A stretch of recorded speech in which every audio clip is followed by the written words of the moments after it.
राज तिलक की करो तैयारी, आ रहे हैं भगवाधारी। देश की राजनीति में नारा ताजा ताजा आया है, लेकिन सियासत में भगवा रंग पहले ही अपनी छाप छोड़ चुका है। बीजेपी का सबसे पुराना वादा राम मंदिर बनने का 2024 में पूरा होगा। 1992 में जब राम मंदिर आंदोलन की शुरुआत हुई, उस समय देश की सियासत में उमा भारती और साध्वी ऋतुम्बरा की एंट्री हुई। ऋतुम्बरा मंदिर आंदोलन के बाद धार्मिक कामकाज में लग गई और उमा भारती आंदोलन के बाद भगवा सियासत का सिंबल बन गई। सक्रिय राजनीति में रहते हुए उमा भारती और भगवा लगभग एक ही अंदाज में कदम ताल करते रहे। राम मंदिर आंदोलन से शुरू होकर उमा भारती की छवि कट्टर हिंदुत्व की होती चली गई। उमा भारती मध्य प्रदेश के टीकमगढ़ के एक छोटे से गांव डूडा से हैं। पहले वो भागवत कथा वाचक हुआ करती थी। 6 साल की छोटी उम्र में उमा भारती भागवत कथा करती थीं। उमा भारती को सारे धार्मिक ग्रंथ कंठस्थ थे।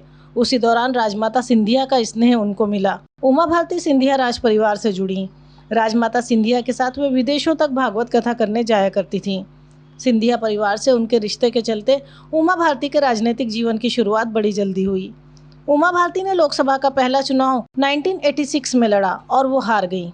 फिर शुरू हुआ जीत का सिलसिला। उमा भारती 1999 में भोपाल की सांसद रहीं और अटल बिहारी वाजपेयी सरकार में कई अहम मंत्रालयों में मंत्री भी रहीं।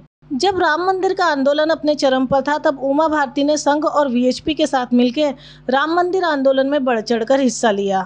उस समय नारा दिया गया, रामलला हम आएंगे, मंदिर वहीं बनाएंगे। उमा भारती का यह नारा खूब चला और बाबरी मस्जिद विध्वंस के मामले में उमा भारती पर मुकदमे भी चले। राम मंदिर आंदोलन से उमा भारती के राजनीतिक जीवन को पंख लगे और यहीं से सियासी आसमान में भगवा लहराने लगा। सन 2003 में उमा भारती को स्टार प्रचारक बनाकर बीजेपी ने मध्य प्रदेश में भेजा और मध्य प्रदेश में 3/4 बहुमत से बीजेपी की सरकार बनी। तब से लेकर अब तक बीजेपी का परचम मध्य प्रदेश में लहरा रहा है। उमा भारती 2014 में नरेंद्र मोदी मंत्रिमंडल में कैबिनेट मंत्री रहीं।